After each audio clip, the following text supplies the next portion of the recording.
morning, Mike McFadden of Eugene. I'm going to talk about jail. Just a short drive north of here.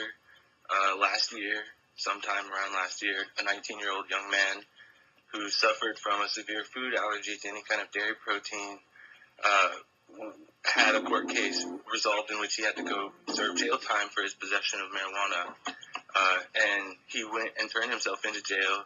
And before he did so, he provided the jail with his medical documentation and was assured that his special conditions would be met there. On the third morning of him being in jail, he was fed a bowl of oatmeal that he was assured by the guards did not have any dairy products in it.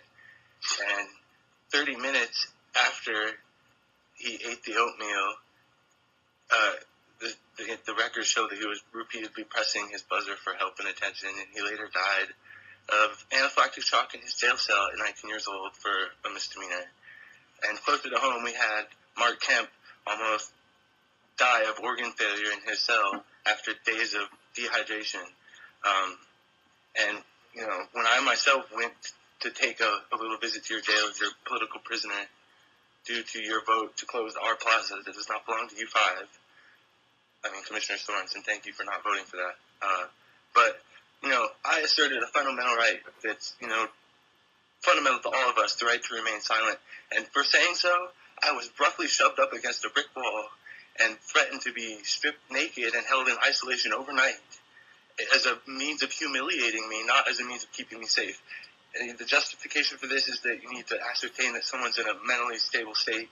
But when you have two deputies who don't appear to have any specific medical training relevant to determining whether or not someone's like in a psychotic state or is going to be a risk of self-harm, or if they even have a medical condition like diabetes or some kind of medication that they need to be on regularly, I can't believe that you allow that jail to be so understaffed and underfunded. It's a continual threat, not to mention the other effects of releasing people.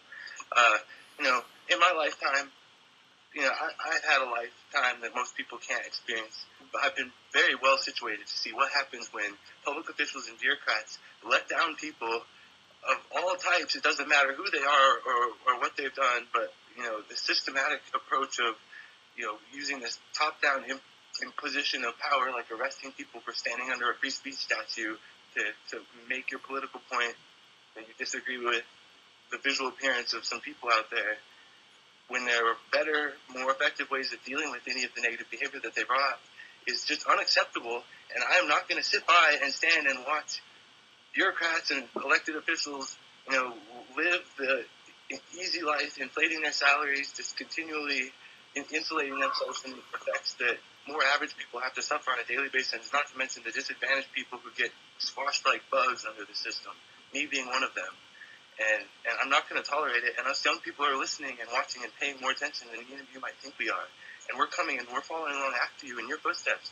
And we're not going to tolerate this. And thank you, Mr. McFadden. Thank you.